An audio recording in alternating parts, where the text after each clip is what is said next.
a special step in Mesiras Nefesh, which is exclusively at the Mesiras Nefesh, that the wine, that the oil should be pure, shouldn't be contaminated.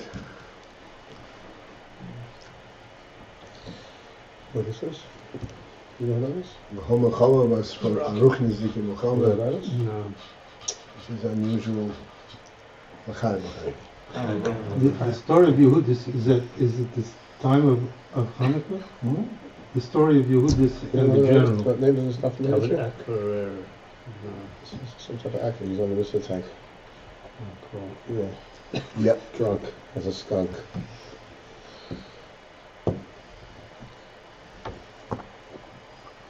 Okay.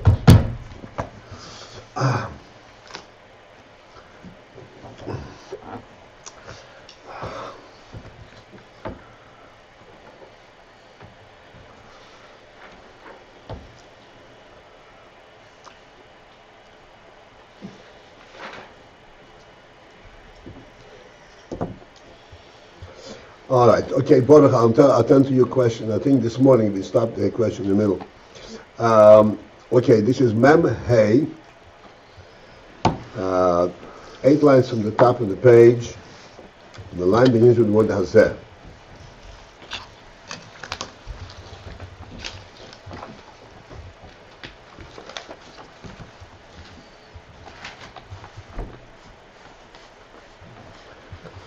So,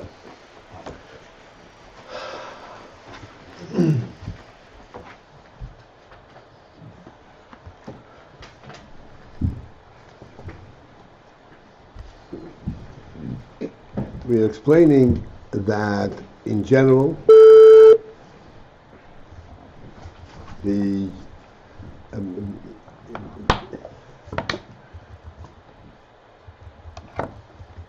that in general, even on the normal interaction of mashpia makabel,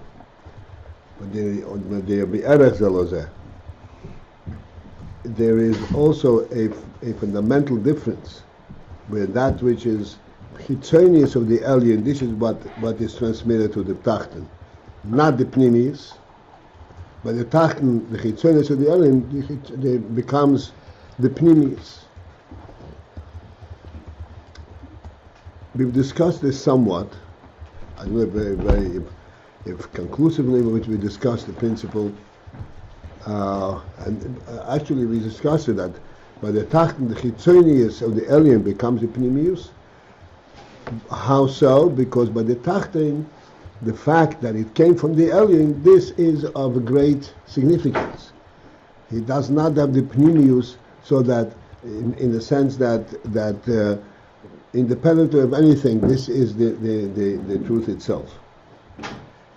But then when we come to here from Bria Yashmi, when it comes from Oyer and Soif into the world, where they are not Be'erach, and in order to come from Oyer and Soif into the world, they had to be at Tzimtzum, and the Tzimtzum means that the Oyer and Soif was totally removed.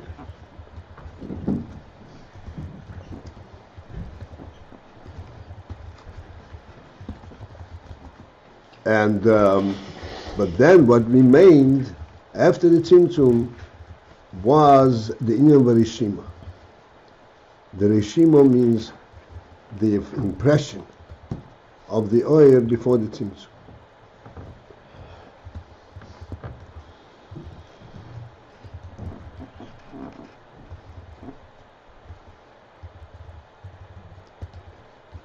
This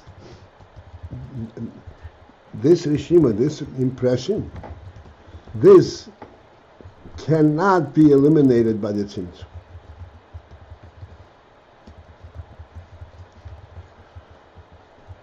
Because this is an impression of Oyer Ein Sof. Be explained in very general but very clear terms. The difference between Boire and Nivra. creator and created. What is Ein Sof?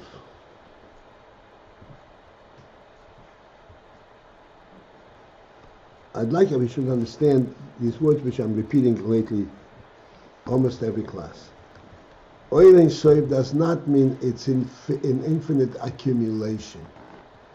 That is not possible. There's no such thing, an infinite accumulation. You cannot accumulate an infinity from finite entities. Ein Sof means that it is inherently Ein Sof. What does it mean it's inherently Ein Sof? Inherently Ein Sof means, again, in our world we don't have an example, but we'll get to it. Anything that comes into being cannot be in Ein Sof, because by definition it has a finite presence. If you accumulate a whole bunch of these finite presences, you'll never have Ein Sof. If it is Ein Sof, it means that it is representative of something which does not come into being. What kind of being is this? We cannot define it clearly, because we can define only our ability of definition is extremely limited, because definition means you're starting. I'm going to go a little bit. Definition means you're starting from non-definition into definition.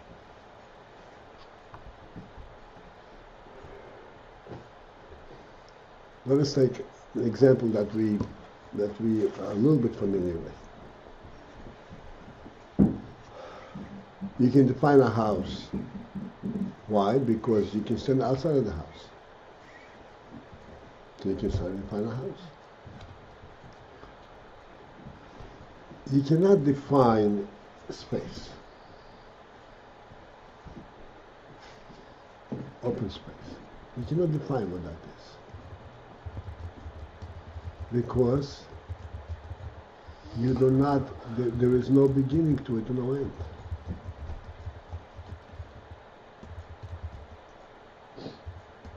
The only way that we can define space is that space provides for finite entities to be placed in it.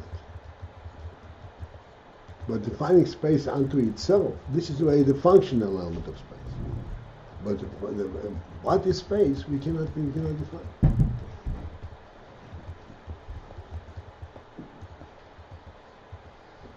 Because its presence is what's called on an essential level. It's not something that comes into being. Everything in space comes into being, but space itself doesn't come into being. Even though time and space is, I guess, a creation, but for our perception, space is fundamental. I'll tell you. No? Your point is very well taken. The idea that time and space is a worldly presence, because the true meaning of space is not the space that we're perceiving. The reason that we're perceiving a lot of space is because all that space is really composed of a lot of finite entities. If it were not the finite entities, in other words, there are just many pieces of space. The reason we perceive that space is far away from us. Is it far away from us? Look at the sun. Is it far away from us? Yes. The concept that is far away from us means that there are this many miles between us and the sun.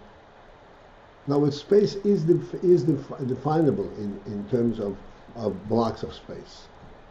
Okay, we say things are close or far. So that's right. This is why space is called is a worldly concept, because it has west and east, north and south, up and down. No matter how much you have. But the reason I said we can define space is not the absolute reality of space. It's just from our own perception. Okay. Our own perception, we can define what it is. as an illustration, as a model for something that we cannot define. Okay. It is not correct to say that space is infinite. Okay. Because it consists of mile and matter. The scale that is used to define the distance with the sun is called light years. Not the sun. To the far stars. The sun is miles. You can still count the miles between us and the sun. Oh yeah? Yeah. 93 million miles between us and the sun. A long drive. What? A long trip. That's a long, you know, depends what speed you go. Yeah. What kind of car Not what you the have? Rambam says. No, the Rambam doesn't say that. The Rambam does not speak about the distance between us and the sun. He speaks about the size of the sun itself.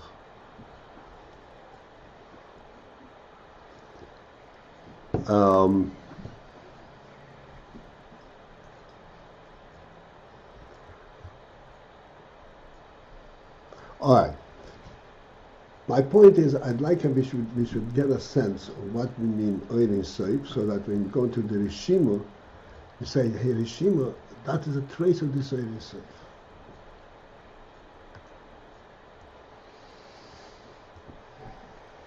For us, the mashal that we actually used is because we have a contrast between light, focus light, and daylight.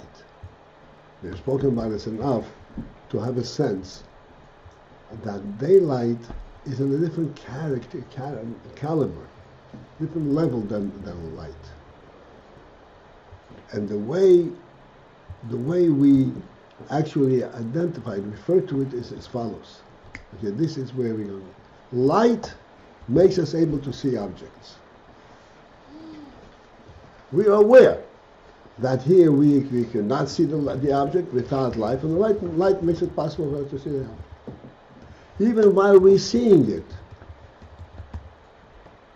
the phenomenon of seeing it is a whole phenomenon, because the light is shining on it.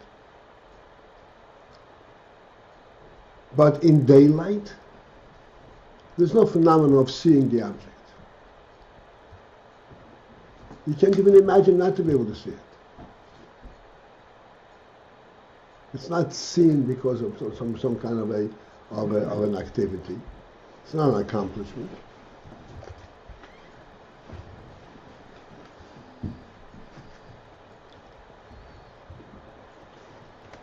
Do we have that point? So, coming from this point,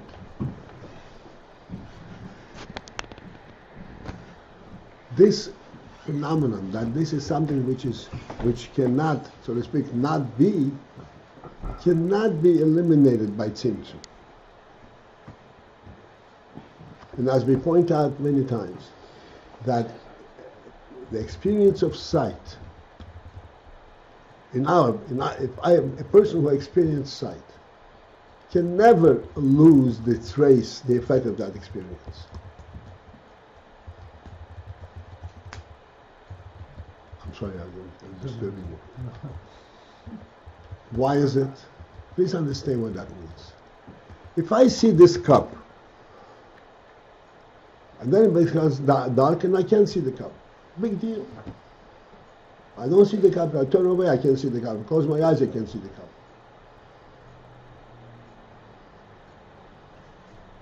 But the fact that I see that the world is visible, that there is a world to see, that it's a reality, that cannot be taken away. Cannot be I don't see it. That I see, as we point out all the time, that I see even in the dark.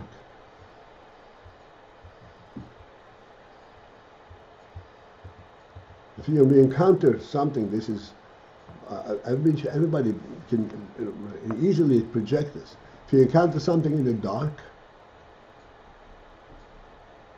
and we begin to feel it around, tangibly, what are we looking for?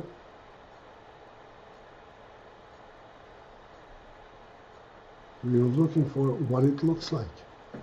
How do you know it looks like anything? How do you know there's such thing as looking, as appearance? Because that That is a reality by us. Everything has an appearance because we have the element of light, of daylight, where everything is visible.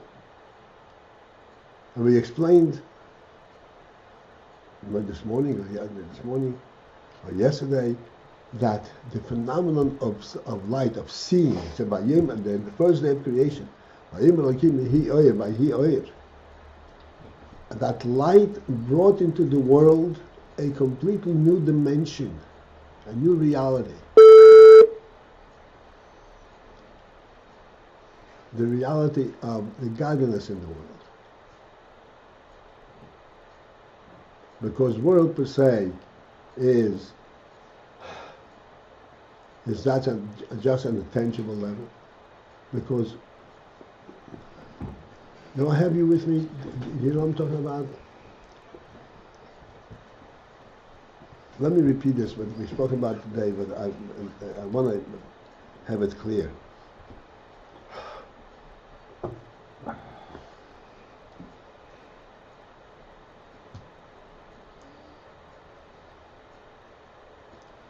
World is not a fundamental presence. It had to be created. Therefore, how do I find out about the existence of world? By encounter. Something that's fundamental presence. I know it, like we say, the Rambam says, so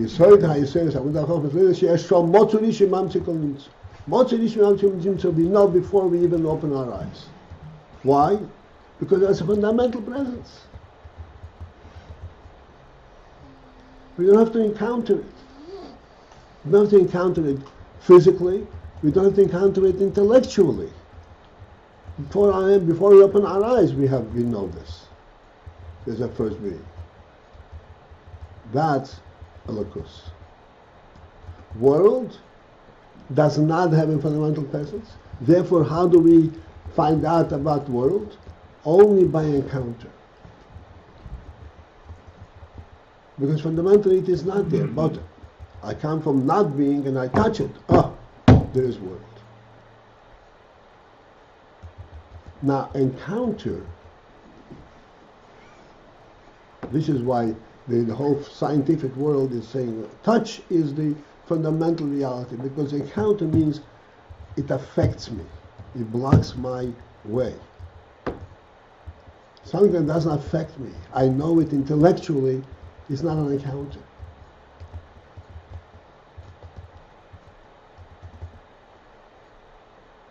And therefore, their argument is, it's not really there. You imagine it.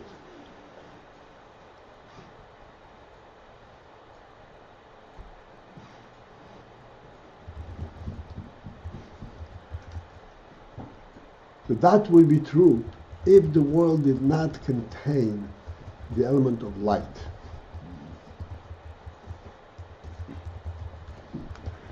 Because then the world would consist entirely by encounter. Then the Rebbe created light. Light brought to the world a new dimension. What is this dimension? That we can know the world without encountering it.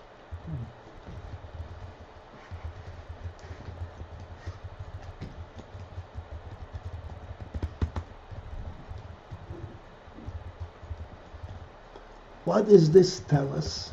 How can you know something in the world that's without encountering?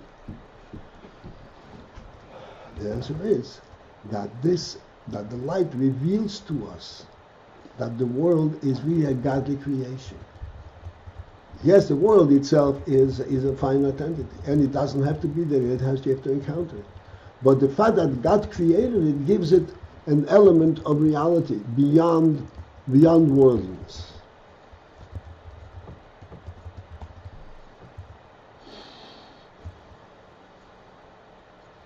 If If I have you with me, I'll say one more sentence and we'll get the point which I'm making. Can we just say the previous sentence again? It gives the world A reality beyond world. What is this compared to? It's compared to there must be under Makam. The Talmud hears from his Rebbe. Whatever he understands is very limited. He understands it's true, but he doesn't have that sense of reality that he can trust his understanding. Oh, but wait a second, I heard it from my Rebbe. That gives it a completely a different dimension of reality.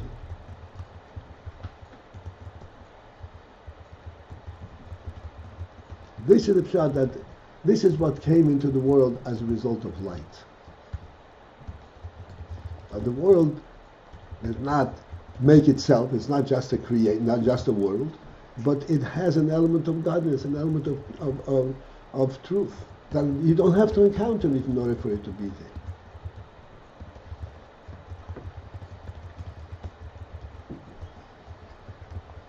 How does that connect to the Mashpiyim Makabel? Mashpiyim Makabel, same thing.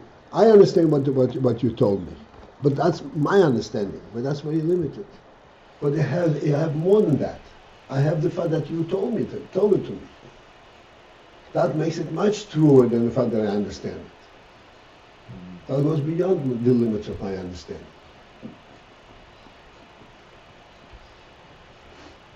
If we had Emunah, would we need light? Light is what brought the moon into the Oh, world. that's what my other thought. Or is Emunah This is because what there is triggered light? the Emunah. Light brought revealed the element of darkness in the world. This is the light from the The Emrisha, that's the Yom Rishon. real, the day. Because if this world, if the world, the objects in the world were just limited to worldliness, how can you see it without? How can you know it without encountering it? It's not a real presence. The reason we are able to see things in the world without encountering it is because they have a fundamental reality. How do they have fundamental reality? It's just world. They attack a world, but they're godly creations. It's just world, but they're godly creations. And this mashal of the blind man who saw, the man who's blind now, but he saw previously. It's the same thing.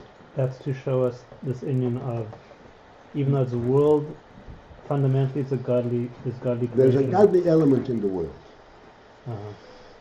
If the world were exclusively, as those idiots would say, Mhm. that it developed itself, we would have a completely different world.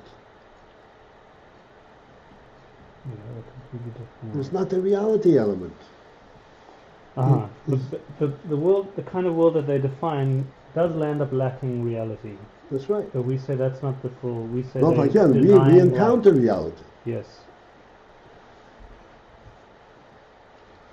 The light of the first day was Or Ein Sof. Light in the Thursday, but it was Ayin safe in the world. That's right. That's why the world and that light couldn't coexist. Was when it was Ayin safe. Okay, follow this. There was a light without a luminary. A luminary is the beginning of light.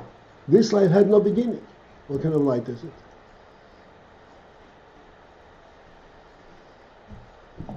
This is a true light. A true light. But this light of the first day was already after the Tzimtzum. That's right. So into the world, the Rebbe brought light, which is the light which is contained in the Kintzutz way in the Rishim. But So- in the Rishim, still there is an iteration of the Ayin Sof Lifnei HaTzimtzum. And the Emunah is connected to the light of the first day, or the light, To the light of the first day. not to the light Lifnei HaTzimtzum. It's the same thing. I understand. Be quiet, Baruch. I understand. What are you telling me? Be quiet. What's with you? You every once in a while, once a month, someone has to say it to you. Yeah, well, it doesn't have to be you.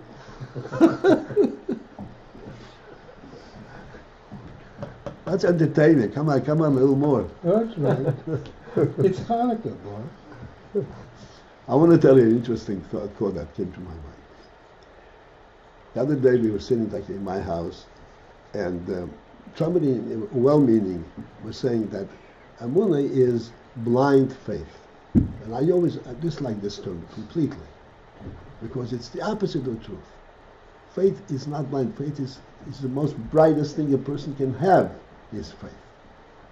And then it occurred to me, the opposite, the exact opposite is true. The worldly view of the world, the scientific view of the world, is blind view. That's blind. Because everything we see denies the truth of what they say.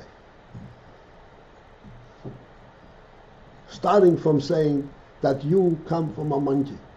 Anybody sees a monkeyism in anybody else? Do you feel that you come from a monkey? Can you substantiate it with your perception? My neighbor. You understand what I'm saying? You have to blind yourself to be able to accept that concept.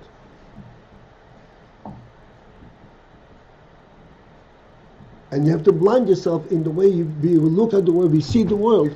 No, the world didn't develop itself, it's a real thing.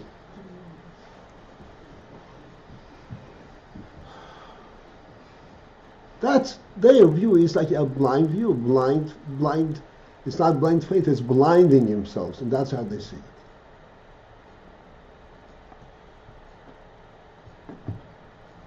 They have decided that to know anything intellectually, you have to first be blind, and then you'll be able to know it. So their intellect is not intellect, and their vision is not, and the whole thing, they see a completely different world. They push to see a different world. They made themselves see a different world than we see. They see a lightless world. But the very fact that you can see the world, that already denies this thing, says that, hey, this is real.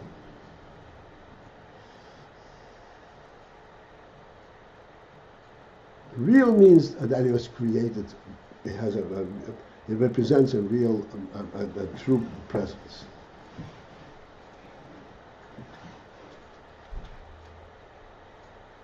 Okay.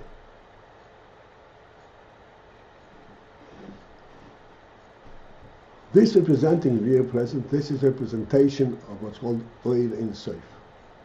Because Ayin Sof means it's true.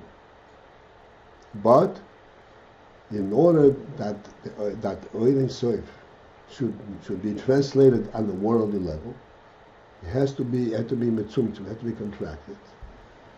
And the contraction means that it comes in the form of a yeshiva. Let me explain slightly what's its contraction. Now here's an interesting thing. We said just before that the oil the first day was an oil without a luminary, which means it's an oil without a source. Oil without a source already alludes to oil. However, afterwards the Eibishter removed that oil and he created a sun. And the sun gives us a light with a source. But we point out all the time, the sun itself gives us two types of light. There is the light element in the sun that is simply a functional light that enables us to see things. It's what's called a focus light, a functional light. That enables us to see this object and that object and so forth, and colors. And then there is a light from the sun that illuminates the entire reality of our world, which we call daylight. That daylight, even though it comes from a source, but it does not have the aura of limit. It illuminates everything at once. I want to bring this down to home. The way science understands physical light is exactly like this. It's exactly like an counter form. The light originates from the sun. The sun emanates enormous amount of energy. And that energy translates in light, and it travels, journeys 93,000 million miles until it reaches us. This energy hits an object. When it hits an object, it deflects from the object. When it deflects from the object, that deflected light reaches our eye. Our eye is sensitive to that deflection, and thereby we see the object, because the deflected light deflects from the object, deflecting in various colors. If it's a dark object, it deflects less. A light object deflects more intensely, and so on. And that's how we see color. This is how it works. So the whole thing is by encounter. Light deflecting. So that is true. Just one second. That is true to the extent that it's true in terms of identifying one object from another.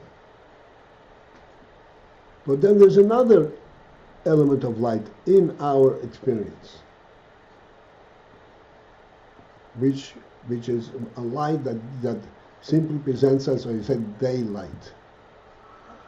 In daylight there is no such thing as darkness. We don't encounter an element of deflection.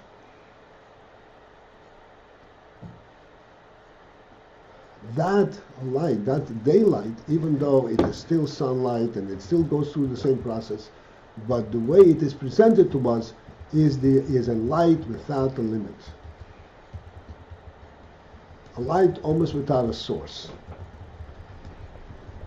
And the way Chassidus expresses it, we spoke about this many times. Let's see if we can. The sun is an etzem behiri, and therefore when the etzem behiri shows up, everything around it becomes light. Not because it emanates energy, and the energy hits objects and it deflects. In the presence of an etzem behiri, everything around it becomes lit up automatically. From that perspective, this is what's called etzem oir. It's an oir atzmi. It's not an oir that travels and hits an object and deflects. However, do I have you with me one more time? Otherwise, we'll go. However, so even though we have this etzem oir, we still have it as coming from the sun.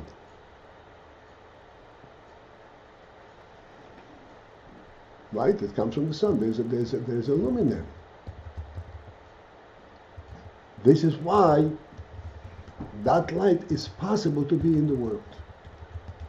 It really is an allusion to the original light, but only an allusion, but it comes to us through a luminary.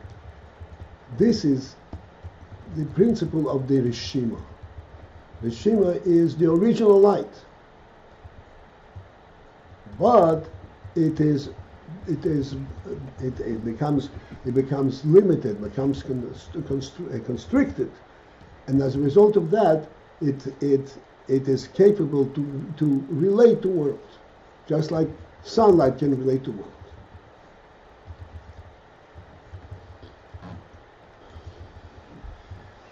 Therefore, in summary, the Rishima is representative of the oil shlifnei atzim, so oil inside, but it represents it in a constricted manner, and therefore the light that emanates from it can relate to world.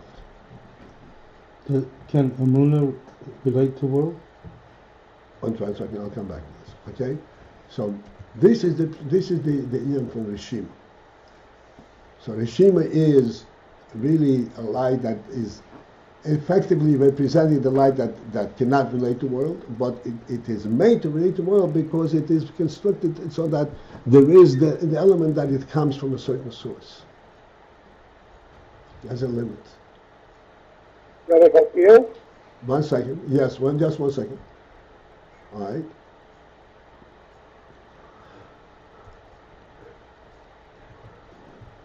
So therefore, we in our world have both elements. On the one hand, we have a world. And in world, we have a complete structure. Everything in world is justified by structure. Like we say, this table is standing because there's a floor. The floor is standing because there's a wall. Beam or a wall. The wall is standing because there's an earth. And then there is the earth. That was, ultimately it exceeds the structure, the world is structure. Because effectively there's a truth to it. Why is the earth in place? Because that's where the Eibusher wants it. This is a godly reality.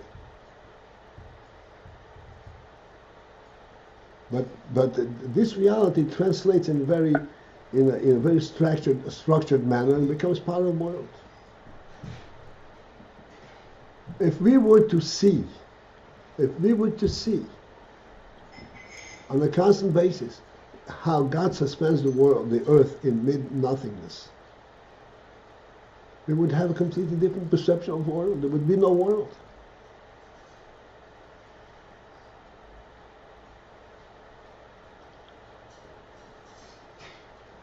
And as we explain all the time, yes, the table stands because it has 4 legs. The real meaning of the table is because it represents a human spirit, not the 4 legs. Okay, enough said.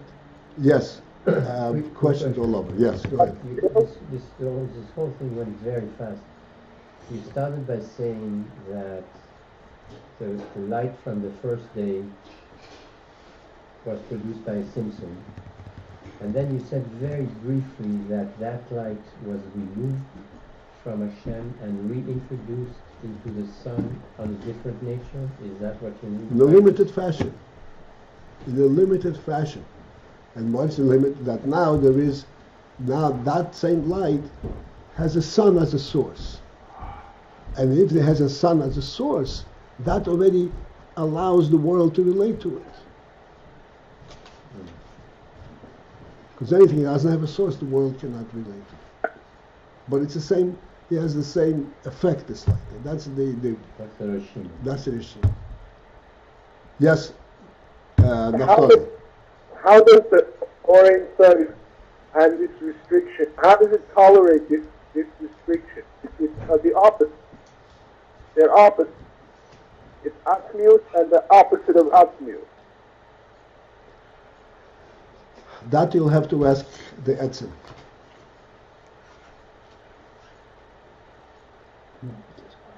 After all that we have explained, creation remains the same miracle as it ever was.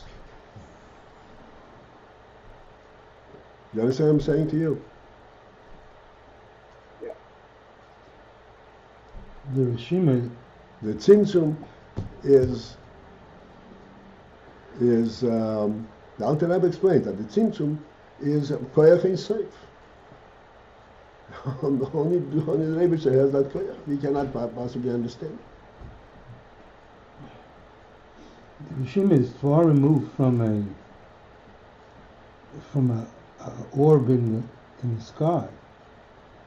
Say again. The original Rishima that comes out, the Nakuda, that comes after the Tzimtzum HaRishon, Yeah. is far removed from the sun that's sitting in the heavens. From the sun.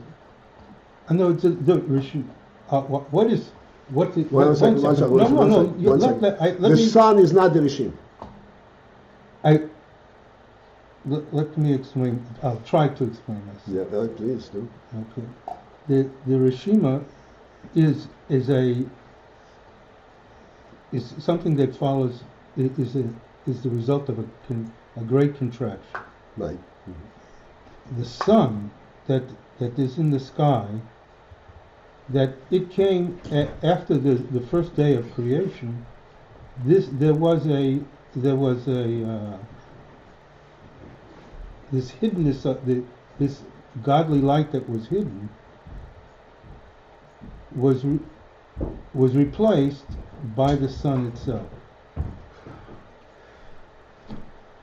So I want to make the point that the first Rishima, the first Tzimtzum, is something quite different from that. The sun, relative to the light of the first day, is much more distant than the Rishima from Ayin. Is that what you're saying? 1 second. Yes, that's fine. yes. That's fine. So this is why I went and explained. There are 2 points. That the light that was in the first day, yes, it was removed in its purity, but it was invested in the sun. Where do we see that? Because from the sun we also get a certain element of light that defies order, defies source. That is not based on the light on encounter, light coming and hitting an object. Okay, that's day. That's what? That's day. That's day. That's why I asked you about Emunah. It seems that... 1 second. Emunah is a separate... Okay, but we understand this? But everything that we're going to understand... let's say, even as you said, that Emunah is by virtue of the original Or Ein Sof that was Mitzamsim, this great contraction. But it's what allows us to have a connection to that. I told you I'm going to talk about Emunah. Why are you jumping again? I said, leave Emunah alone for a moment. You understand the Rishima and you understand the mashal from the sunlight. It's just that, the mashal. Emunah is not the mashal.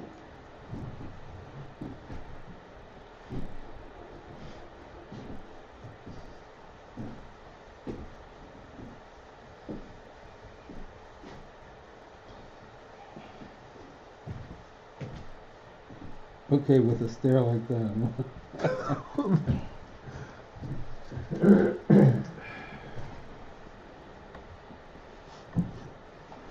We brought in, even though the Rebbe doesn't mention anything about the Emunah here, I brought in the Emunah because it was an opportune moment. Right, I know. Okay, right. You wanted to parallel it to the human being. Akiva, I'm not excusing myself. I'm explaining something new.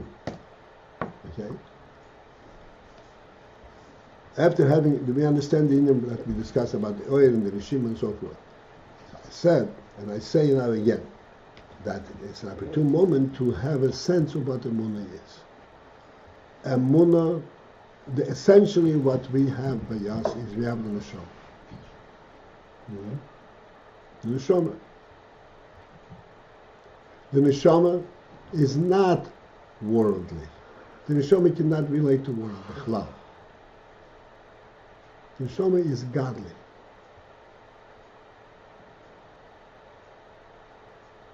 It's a chelik elakam imal mamash. That's how the Alter Rebbe defines it. As such, it cannot relate to world because it's a lakus. It doesn't have beginning. It's a fundamental reality. That's what neshama is. From this neshama, the neshama is mislabish in the goof. First and foremost, it's mislabish in the brain, and then from the brain it emanates. It spreads throughout the whole all the koiches.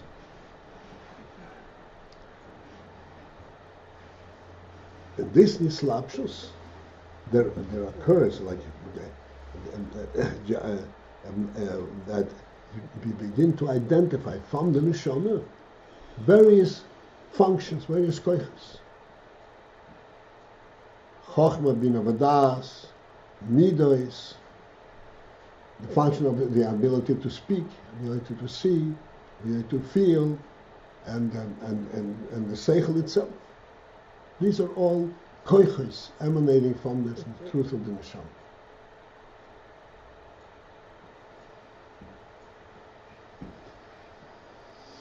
These koiches we identify them as coming from Chokhmah, from the brain.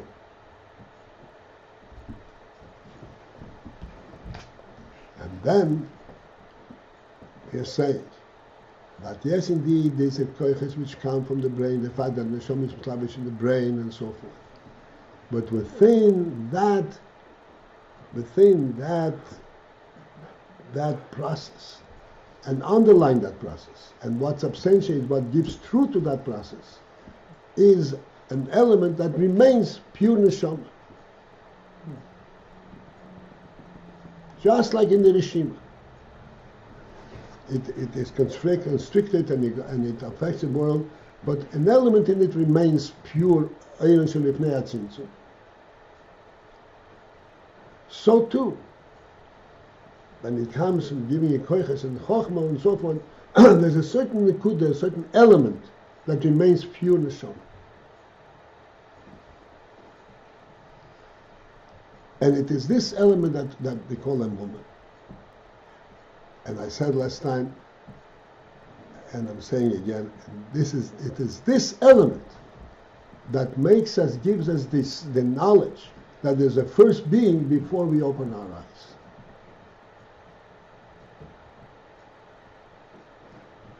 Because this is neshama itself. What means neshama? Neshama itself means there is no beginning. There is no source. There is just the godly truth. And therefore, the godly truth, therefore I know there's a first being.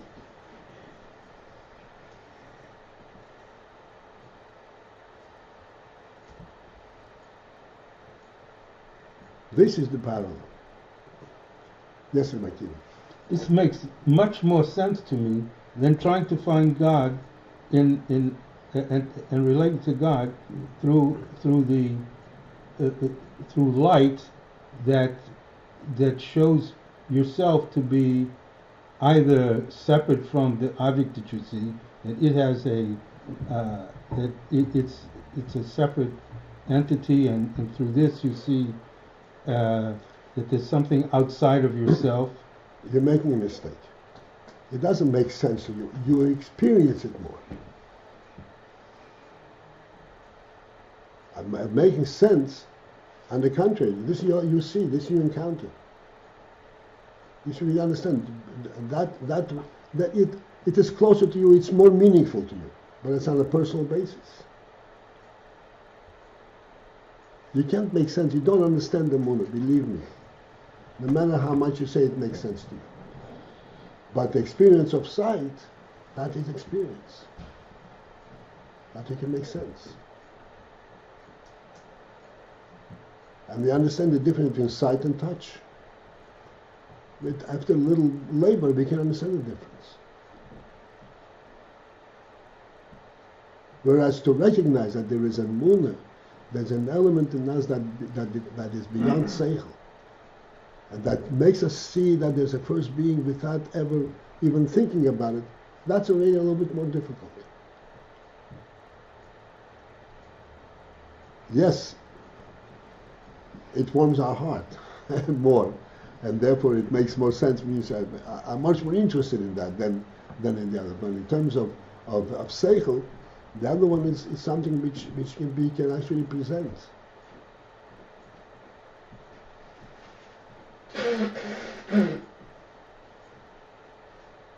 And the only way to understand the Munah, to really understand the Munah, we have to first understand that. Let me say, similar to that, there is an element of life in like we say, a human being is alive in a body. That's not an easy thing to understand. Because by observation, a human being is a living body just like the animal. But after understanding that there is two different elements of light, there are different elements of life, then we can see that this is not a life that is limited by body.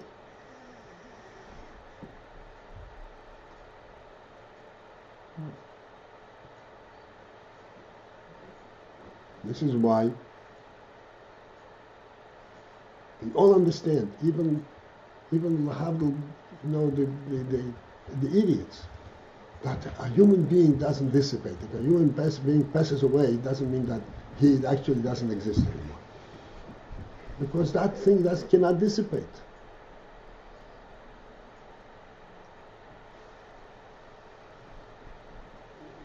So, in daylight, where do we see the element that it's like before the Sheshis and Bereshis? Is in the fact that it's just a complete transformation? Yeah. The one point that I'm making in daylight is that in daylight there is not the sensation, oh, I see the object. It's not a discovery. There's no discovery element. The whole world is a bright world. It's visible automatically just because it's there. Not because I discovered it. Discovery is a worldly phenomenon. Everything is there that's there without discovery is not a worldly phenomenon. Invisible means that the thing is real and it has a reality. Visible attests to the fact that it's real. I just sense it's visible, which means it's true. Not that I can see it. I can see it is not. It doesn't fit on that level. The only way it has a reality is that it's a created world. It's the in the mashal of the mashpia and the Talmud, when the mashpia puts himself on the level of the Talmud, so to speak, the mashimo is the fact that since the mashpia knows it from its inception, that can never go away. So even when he, so to speak, only is kind of putting himself aside and putting himself in the world of the Talmud, that knowledge is still there. It still comes through. Exactly. The emotion that we have for that is, again, emotion. It's not an emotion. It's a demonstration. Demonstration is. We say we learn in the Torah, loy signal, and we have all kinds of different explanations on the worldly level to justify loy signal. And bottom line, that the real message of loy signal is completely superworldly.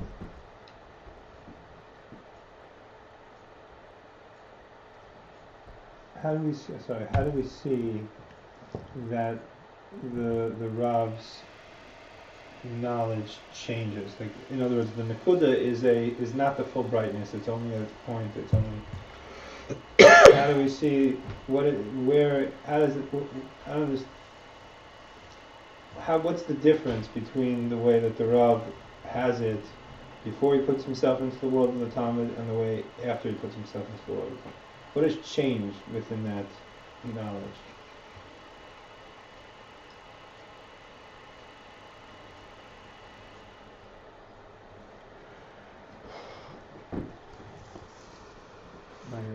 Well, I don't know.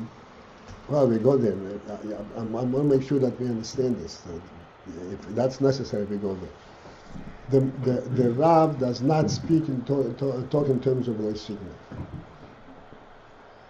I mean, the Rav, the Me'omayla. The signal is already a very much mitzumtzumdik statement for us because by Yatz, Gneva is possible. What's possible? Gneva. Gneva is possible. From a higher perspective. Everything is owned by whom? Yes. The neighbors. Can you possibly change that?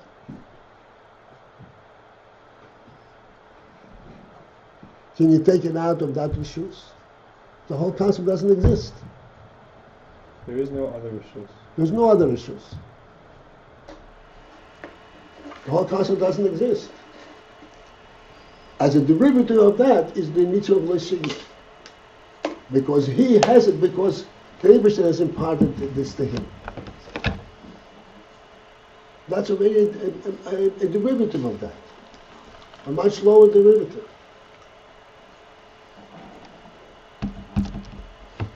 But the Rishima is still there in the sense that the Eibishter imparted it to it. That's right.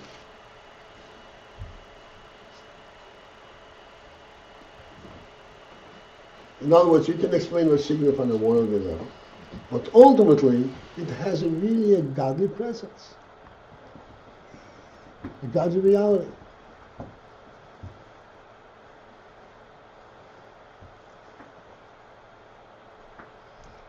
Who is with us? Abraham? Yeah. What? David? You with us? Yeah, I mean, Akiva? I'm enjoying the conversation.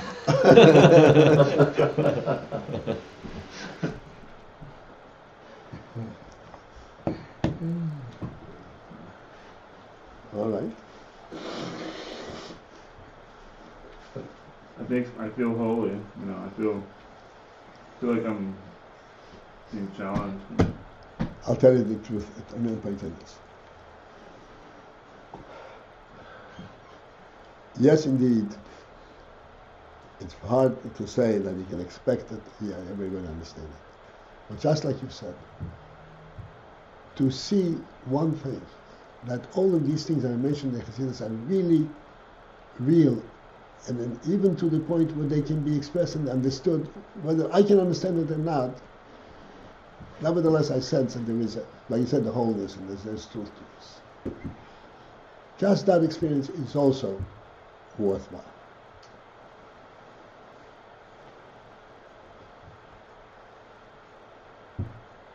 Hopefully, from that experience, we get to the next step.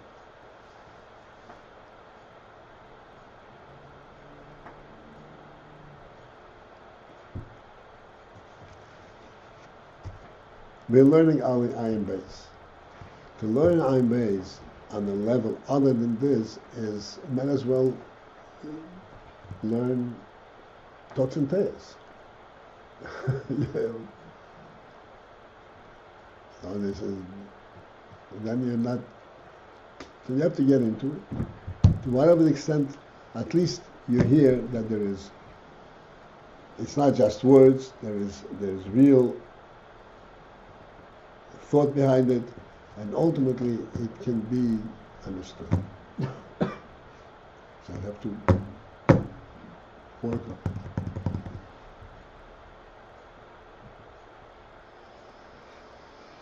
All right, I think we have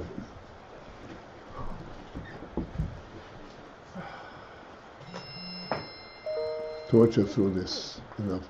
Good.